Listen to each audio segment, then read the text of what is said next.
Voy a explicar a continuación este caso clínico de una triatleta que tiene de manera continua dolor a nivel de sóleo gemelo en ambas piernas, con un año aproximadamente de evolución en el que no consigue asimilar los entrenamientos de carrera a pie.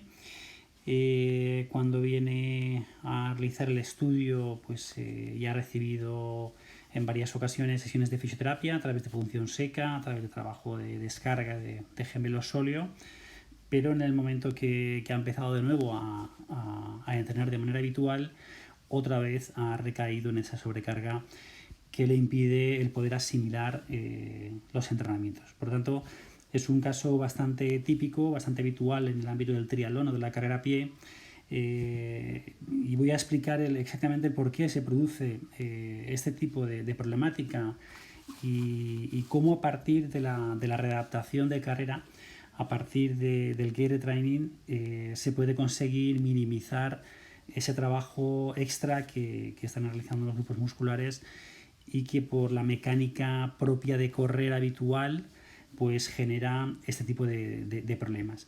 Aquí estamos viendo tres vídeos. El vídeo primero, que es una información, una grabación en un plano sagital, podemos apreciar que aparentemente la cadencia es una cadencia óptima. El contacto a nivel del pie en el suelo pues se produce prácticamente debajo de la rodilla, con lo cual aparentemente pues parece que no existan factores de riesgo desde el punto de vista dijéramos de posicionamiento, de contacto inicial del pie en el suelo.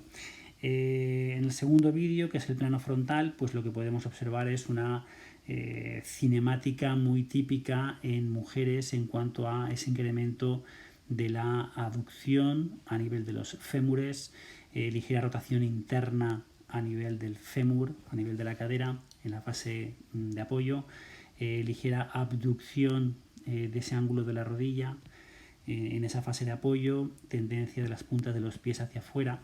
Bueno, es una cinemática descrita por Feber dentro de una cinemática habitual en mujeres, por tanto, no por este motivo pues, esta triatleta debería tener problemas a nivel de los que he descrito anteriormente. Aquí tenemos una imagen en un plano dorsal en el que podemos observar pues también ese incremento de esa aducción a nivel de los fémures, a nivel de las caderas, ese posicionamiento de incremento del ángulo de abducción de la rodilla, llevando, dijéramos, un ligero valgo fisiológico y punta de los pies hacia afuera. Bueno, podría ser un patrón bastante habitual a la hora de correr, pero vamos a ver de forma muy precisa qué cosas, qué consecuencias puede llevar a que esta corredora no asimile el trabajo de carrera a pie. Bueno, pues aquí el registro se ha hecho con los sensores RunScribe, que los podéis ver aquí colocados en sus zapatillas. La ventaja de estos sensores es que nos van a aportar muchísima información desde el punto de vista biomecánico, que a la hora de su interpretación pues nos puede dar muchas pistas de qué es lo que puede estar sucediendo en la mecánica de carrera. Partimos de que no hay antecedentes en cuanto a la anamnesis que deriven en esa problemática o en ese dolor a nivel de gemelo sóleo. En la evaluación musculoesquelética previa, antes del análisis biomecánico, se han descartado cualquier circunstancia del tipo desalineación de la pelvis, discrepancia entre extremidades. Los test de fuerza muscular, los test funcionales son totalmente normales, por tanto descartamos, dijéramos, la parte clínica, la parte sintomatológica que pueda tener la triatleta en cuanto a la problemática de sus gemelos sóleos. Bueno, aquí tenemos varias métricas que nos aportan los sensores. En primer lugar, aquí a nivel del sacro en la cintura lleva colocado, donde está el puntero láser, lleva colocado el pod de Garmin, que lo que nos da es la información de la oscilación vertical. La oscilación vertical es de 8,5 centímetros, por lo tanto no es que sea una oscilación vertical muy aumentada, porque con este sensor prácticamente encontrándose por debajo de 9 centímetros podemos entender que es una oscilación vertical bastante óptima, por así decirlo. La cadencia a la que está corriendo es de 176 pasos por minuto, también es una cadencia bastante óptima. La longitud de zancada también es una longitud de zancada entre unos parámetros, dijéramos, óptimos desde el punto de vista de prevención de lesiones en carrera, de 1,7 metros. El tiempo de contacto de los pies en el suelo. Aquí, al llevar los dos sensores derecha e izquierda, podemos ver el left, right, todas las columnas de la derecha es de todo lo que ocurre con el pie derecho, todos los que vemos en la columna izquierda en el pie izquierdo. Por lo tanto, nos permite conocer pues, el tiempo de contacto en el suelo, derecha e izquierda, el ratio del vuelo, del tiempo de vuelo, en torno a un 28-29%, y una carga de trabajo, una potencia general de 181 vatios. La velocidad a la que está haciendo el test es de 10 km por hora y es una velocidad autoseleccionada por la triatleta en base a la premisa de realizar durante 5 minutos una velocidad, una percepción de esfuerzo similar a la que desarrollaría corriendo 30-40 minutos en exterior, porque durante este tiempo a velocidades más lentas es donde se producen el mayor número de lesiones por sobreuso en carrera. Buscamos tratar de representar una realidad en cuanto a la percepción del esfuerzo. Aquí tenemos las métricas aportadas por la aceleración. Por lo tanto, a partir de aquí vamos a ir comparando derecha e izquierda la similitud entre cada una de las variables, porque teóricamente no debería por qué haber, por ejemplo, esta diferencia en la colisión. El shock sería la colisión, cada una de los contactos que hacen el pie en el suelo. No debería por qué existir esa diferenciación en cuanto a las colisiones generadas por el derecho respecto al izquierdo. El impact sería el impacto vertical, por lo tanto vemos que hay una diferenciación bastante importante entre el impacto vertical que genera con la pierna derecha respecto a la pierna izquierda, teniendo en cuenta que el impacto vertical parece ser que sea una de las variables a observar en lesiones de este tipo, ¿no? Cuando existen sobrecargas a nivel de gemelos y sóleo. Vemos aquí otra variable que es el braking, que sería el frenado en cada una de las fases de apoyo. También vemos que ese frenado es asimétrico. Luego nos aporta otras métricas en cuanto a el foot strike type, que sería algo así como la colocación del pie en plano sagital. Todo el valor que se acerque hacia 16 nos indicaría que es una forma de apoyo con antepié, más en el izquierdo que en el derecho. Si se acerca a valores hacia 0, sería unos 90 grados, ¿no? Por así decirlo. Bueno, pues tenemos una tendencia al apoyo con la parte anterior del pie. Luego los grados de pronación también difiere de un pie al otro pie, mayores grados de pronación en el izquierdo respecto al derecho. Y tendríamos otra variable también bastante importante, que es la velocidad de pronación, producida desde el contacto inicial prácticamente en los primeros milisegundos del contacto del pie en el suelo. Y vemos que el pie derecho pues genera una velocidad de pronación bastante más alta que el izquierdo. Vemos también que ese pie derecho también genera un impacto vertical bastante más importante que el izquierdo. Bueno, con RunScribe también podemos obtener otro tipo de información muy interesante. Esta imagen que serían su pie izquierdo, su pie derecho. Tenemos aquí en colores morados, naranjas, tendríamos lo que se denomina la velocidad a la cual se produce el contacto de ese pie en el suelo. Aquí tenemos esa velocidad de 0 a 1000 grados por segundo, por lo tanto cuanto más naranja tendríamos que esa velocidad ha sido muchísimo mayor, ¿no? Y aquí lo que podemos ver es que en el derecho, en el que había mucho más impacto, pues veíamos y mucha más velocidad de pronación, vemos que esa zona anaranjada nos indica que en su derecho respecto a su izquierdo pues se produce una mayor velocidad. También podemos observar el trayecto que tiene su pisada y vemos también que esto sucede en la parte muy anterior de su pie. Vemos que mayor en el izquierdo, porque tiene menos tiempo o menos, dijéramos, menos huella que el derecho, y aquí podemos ver en el pie izquierdo, pues vemos esa forma de apoyar más de antepié y el derecho más de ligeramente medio pie, ¿no? Vemos aquí que ese contacto empieza un poquito más tarde y aquí empieza un poquito más adelantado. Aquí tenemos la diferencia de los dos.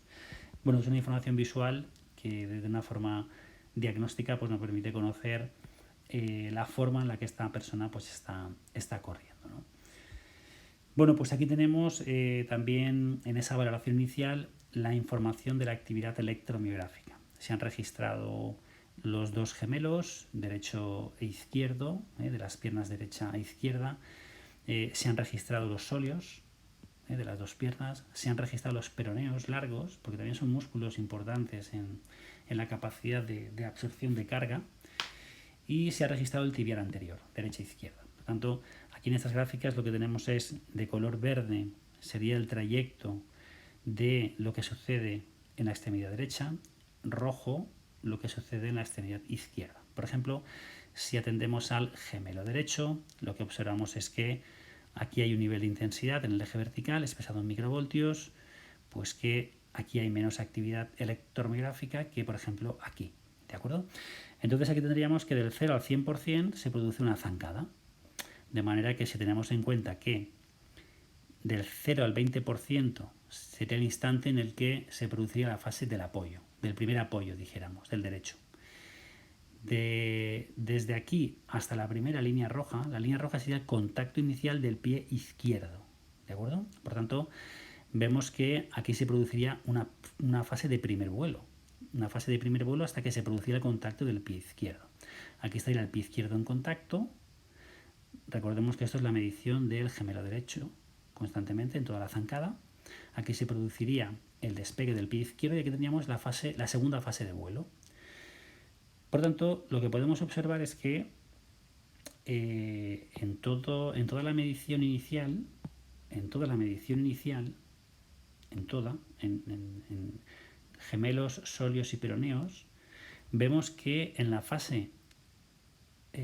segunda fase de oscilación, es decir, en este caso el derecho está en el aire, el izquierdo está en el aire, vemos que la activación, la oscilación es muchísimo mayor que durante la fase del apoyo, en todos los grupos musculares. ¿Esto qué quiere decir? Claro, tenemos aquí dibujado el timing de color gris, que sería donde deberíamos ver el nivel de activación en verde, ¿verdad? Aquí, por ejemplo, no debería haber activación, aquí no debería haber activación. Aquí está muy bien, no hay activación, aquí no debería haber activación, aquí no debería haber activación. Entonces, ¿qué sucede? Lo que sucede es que esta forma de correr, natural para esta triatleta, lo que le produce es una incorrecta gestión del timing muscular. El timing muscular sería el tiempo de activación muscular. Porque estaremos de acuerdo que si analizamos del 0 al 20% hemos dicho que sería la fase del apoyo. Del 0 al 10% sería desde el contacto inicial prácticamente hasta la fase media del apoyo.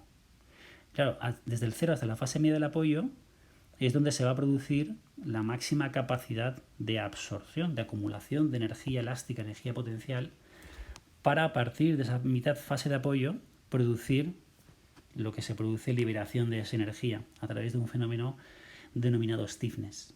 Es decir, si no hay una capacidad de amortiguar correctamente, difícilmente va a existir una correcta capacidad de liberar esa energía y tener una correcta reactividad. ¿Qué está sucediendo aquí? Lo que está sucediendo es que esta musculatura no está trabajando como debería estar trabajando. Por lo tanto, la triatleta sigue corriendo. De alguna forma, alguien tiene que hacer un trabajo extra para seguir cada una de las zancadas. Y seguramente ese trabajo extra pues se paga con un precio que muchas veces es la sobrecarga y en la mayoría de los casos el dolor, el no asimilar las sesiones de carrera. Otro detalle importante, aquí en el tibial izquierdo, si observamos aquí el tibial izquierdo y podemos ver el vídeo, vemos que el tibial izquierdo en el contacto inicial prácticamente deja de activarse. Es como que el tibial anterior deja de hacer su función en excéntrico. Por lo tanto, si deja de hacer su función en excéntrico, difícilmente va a amortiguar esa caída, en este caso en el pie izquierdo. Bueno, pues tendríamos una información gráfica a través de la electromiografía. Como detalle, quiero que observéis, aquí sería el pico máximo de activación que se produciría en las fases, en la segunda fase de vuelo. Y si os fijáis bien, en fase de oscilación, segunda fase de vuelo, esos grupos musculares tienen una activación prácticamente 3 veces mayor que en la fase del apoyo. De manera que difícilmente difícilmente se puede conseguir que exista una capacidad de absorción, de acumulación de esa energía. Bueno, a partir de aquí se plantea la sesión de readaptación de carrera, feedback en tiempo real a través del gait retraining. Recordemos que el gait retraining es una de las intervenciones preventivas en lesión o de tratamiento en lesión de carrera seguramente más potentes en cuanto a la disminución de la incidencia de lesiones en carrera. Entra en juego el poder experimentar qué es lo que está sucediendo en esta forma de correr, experimentar en tiempo real por parte del corredor, en este caso triatleta, porque constantemente está viendo todas las métricas de lo que sucede debajo de sus pies y además tiene la información visual de su cuerpo, de sus pies, de un metrónomo que indica una cadencia determinada, de manera que visualmente aquí lo que podemos observar, eso es en la misma sesión, el pre y el post. La readaptación dura en torno a 30 minutos. Después de los 30 minutos volvemos a registrar exactamente las mismas variables y ahora voy a explicar los resultados. Lo que podemos observar aquí es pequeños cambios que se traducen especialmente en minimizar el impacto del pie en el suelo, de modificar la superficie de apoyo del pie contra el suelo. Y en este caso ha habido un cambio de zapatillas. Estas son unas Pegasus apoyo neutro, estas son unas Fly 3 con placa de carbono, con muy buena capacidad de absorción por el material de la suela. Por tanto, todo ha influido, no solamente la sesión de readaptación, sino también el tipo de zapatilla que está utilizando aquí. Pues bien, vamos a ver cuáles han sido los resultados. Bueno, pues aquí tenemos los resultados del pre, los que antes ya he explicado. Y aquí entramos ya en detalle con los resultados del post. Gráficamente lo que podemos ver es que esa velocidad máxima que sucedía aquí ya no sucede prácticamente en la mayoría del apoyo del contacto inicial, sino que esa velocidad está sucediendo aquí, justo donde debe suceder, para incrementar de una manera más rápida ese despegue del pie del suelo.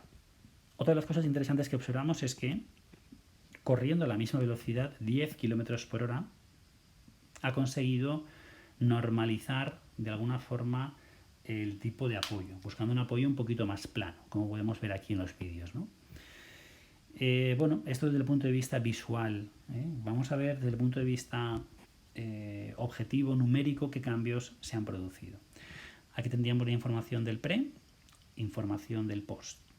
Recuerdo que efecto inmediato después de los 30 minutos de readaptación o gait retraining. Lo que observamos es que empezamos la sesión trabajando con un 10% por encima de su cadencia basal, de acuerdo a la literatura.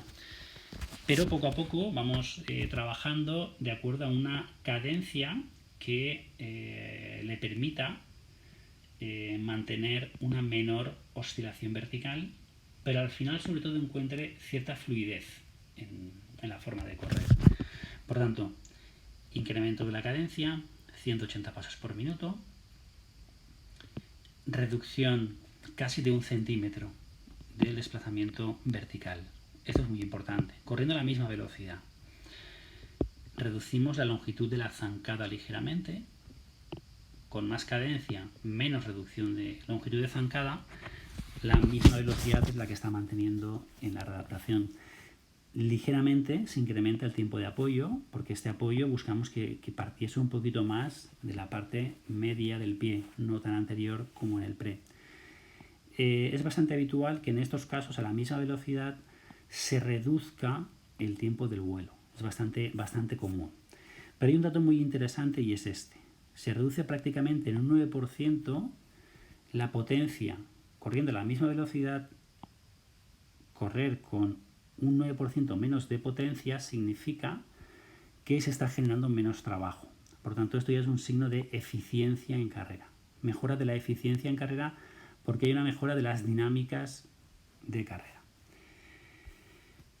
Por otro lado tenemos aquí está representado de acuerdo a RunScribe. Toda esta información está sacada de la propia base de datos de RunScribe que aparece en la página web. Vemos aquí las tres métricas. Tenemos aquí el impacto vertical, que sería este en el contacto inicial, impacto vertical hacia arriba. El braking, que sería el frenado, sería en sentido contrario. Esto sucede en los primeros milisegundos del contacto del pie en el suelo. La combinación de ambas daría lugar a la colisión. Por lo tanto, tenemos tres variables: el impact, braking, frenado, y shock, colisión. Y aquí tenemos como referencia, por saber lo mucho o poco que ya está colisionando o frenando durante la carrera. Son valores de referencia que vamos a utilizar en la comparativa. Digamos, en cuanto a la colisión, que sería esta primera fila de aquí, pues una reducción importante, al igual tanto en el impacto como en el frenado. Quizás lo más interesante es la equiparación en el frenado, derecha e izquierda. Y por supuesto, claro, si hay una disminución tanto en el impacto como en el frenado, la resultante es que la colisión, que sería la resultante de estas dos variables, pues también va a disminuir. Bueno, básicamente lo que se ha tratado es de minimizar ese impacto, quizá de facilitar esa capacidad amortiguadora a nivel de extremidad inferior.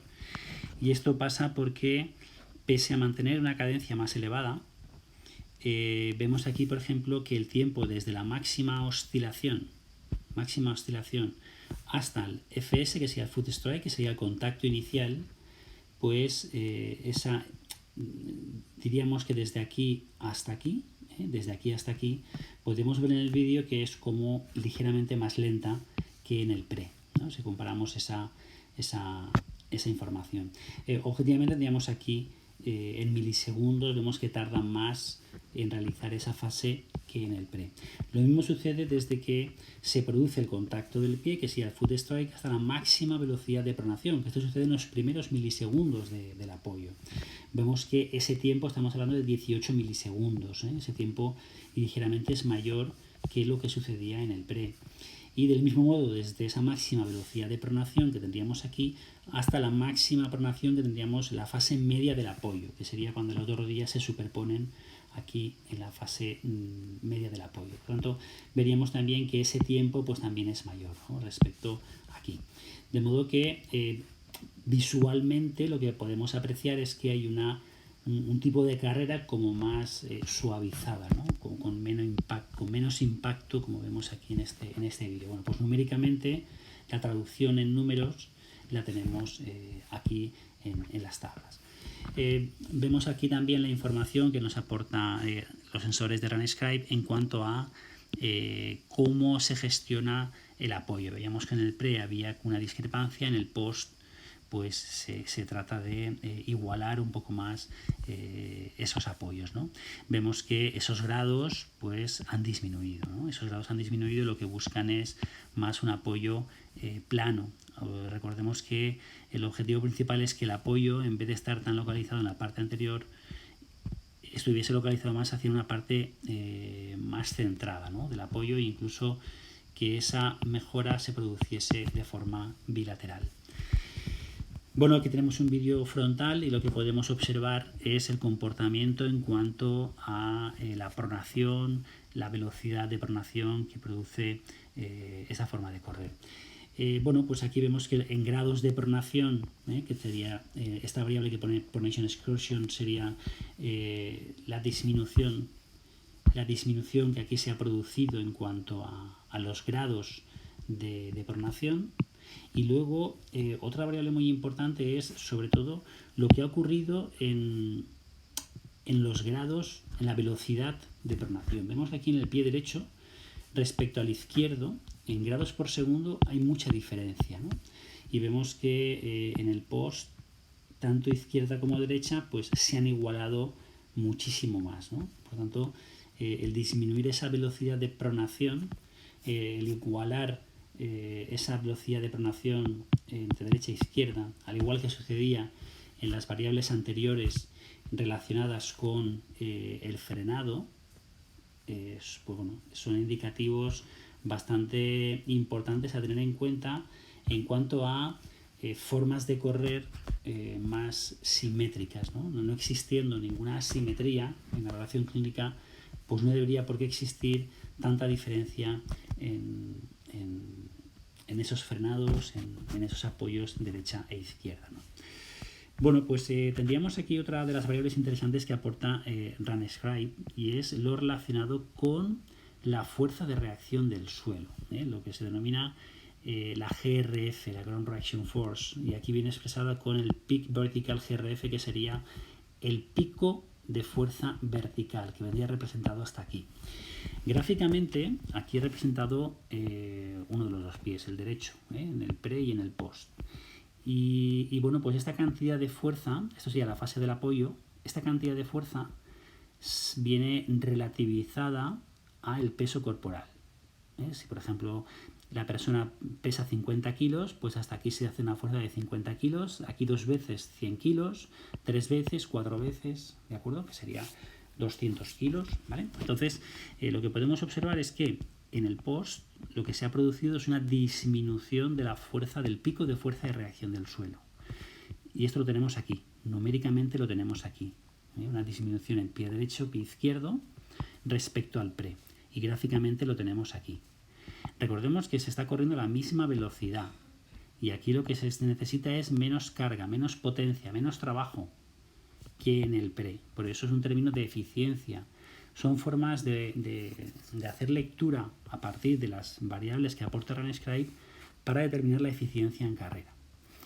Vemos también que el ratio del contacto ligeramente ha aumentado. Veíamos que el tiempo del contacto había aumentado, y ese ratio total respecto al 100% de una zancada pues ligeramente pues también ha aumentado. Es una lectura de la misma información. Vemos aquí que el tiempo del vuelo, el flight time, el tiempo de vuelo en milisegundos se ha reducido respecto al pre. ¿Y esto por qué? Pues porque estamos trabajando a una cadencia mayor y la velocidad sigue siendo la misma. La longitud de zancada es pequeñita, por lo tanto el tiempo de vuelo pues también es pequeñito. Y aquí tenemos una variable clave, también otro término importante en cuanto a eficiencia en carrera, que sería el stiffness, que viene determinado por el Leg Spring Stiffness o el LSS. Y lo que podemos observar es que en el post, el stiffness, es decir, la capacidad de amortiguación y de reactividad, ligeramente ha aumentado. Y esto es muy importante en este tipo de triatleta con este perfil de carrera, en el que veíamos que ese déficit de activaciones musculares cuando debían, lo que producía era produce un menor stiffness, pero además produce mayor frenado, un mayor impacto, una mayor colisión. Y lo que estamos viendo aquí es que estos cambios que se han producido en su forma de correr ligeramente incrementan ese stiffness. En definitiva, el stiffness es una capacidad muy importante en carrera de transformar esa energía elástica y energía potencial durante la fase del apoyo. Cuanto más alto es el stiffness, mayor capacidad va a existir de reactividad, pero ojo, no vale cualquier valor de stiffness, es decir, se requiere un stiffness óptimo para gestionar correctamente la carrera, porque también podemos encontrarnos con corredores con valores de 14 kN o de 16, que es un stiffness tan elevado que incluso puede mermar o puede producir incluso lesiones a nivel óseo durante la carrera. Es decir, el stiffness tan malo va a ser que sea un stiffness muy bajito, porque va a necesitar mucho trabajo muscular tendinoso para seguir corriendo a esa velocidad, como un stiffness exageradamente elevado, porque no va a haber una buena capacidad de amortiguación. Por lo tanto, se requiere un nivel óptimo. Bueno, podemos tener una referencia dividiendo estos valores por el peso corporal de la deportista, y podremos tener exactamente un valor de stiffness quizá que vamos a poder comparar con el resto de población, más que por un valor absoluto, ¿no? Sería igual como la potencia o potencia en vatios kilo, por esto es igual el stiffness absoluto o stiffness en base al peso del deportista. Bueno, pues aquí seguimos teniendo información respecto a dijéramos, a la información estimada relacionada con la cinética, por un lado hemos visto que el pico de fuerza de reacción del suelo era menor en el post y por consiguiente pues el ratio de fuerza vertical pues también es menor. Prácticamente es una lectura muy parecida a la fuerza de reacción del suelo que he explicado anteriormente. Vemos también que esa capacidad de fuerza horizontal pues ligeramente es menor, no necesita generar más fuerza. Vemos que el ratio total de fuerza también es menor, no necesita generar más fuerza para mantener esa velocidad porque hay otras variables que hacen que sea más eficiente en cuanto a menor frenado, ligera disminución del impacto, etcétera, etcétera. Y luego RunScape hace una estimación indirecta del V2 Max, que yo creo que esta variable yo únicamente la utilizo en estas comparativas, pero no extrapolo esta información pues a rendimiento, ¿no? Pero sí la utilizo para ver comparativas de pre y post de lo que ha sucedido en la propia sesión o en los cambios en el tiempo, ¿no? Bueno, pues vemos que hay una ligera disminución en el consumo de oxígeno corriendo a la misma velocidad, que junto con menor trabajo o menor potencia pues es un término que aporta información en cuanto a eficiencia. Bueno, pues aquí también tendríamos variables interesantes en cuanto a lo que sucede, es decir, la velocidad que sería esto que está aquí de color amarillo-verde, la velocidad en grados por segundo de la fase de apoyo. Y aquí RunScape hace una diferenciación desde el contacto inicial, desde aquí, Fat Strike, hasta la máxima pronación, que vendría aproximadamente pues hasta aquí, más o menos. En grados por segundo la velocidad que se produce aquí y que se produce aquí. Y vemos que esa velocidad en el post es significativamente menor que en el pre. ¿Esto cómo se observa visualmente en el vídeo? Pues podemos tener la información visual de que desde el contacto a la fase media del apoyo vemos que es como más suave, ¿no? Como más suave, y lo que traducimos como más suavidad es que este pico, que sería nada más se produce el contacto, pues ese pico trata de disminuirse, ¿no? Que lo veríamos aquí, que se minimiza. Bien. Y luego tendríamos otra información que sería desde la fase media del apoyo hasta el despegue, que vendría aquí, hasta el toe-off, ¿no? Máxima pronación sería esta de aquí, hasta el toe-off, que viene hasta aquí, ¿no? Que sería esta parte de la curva.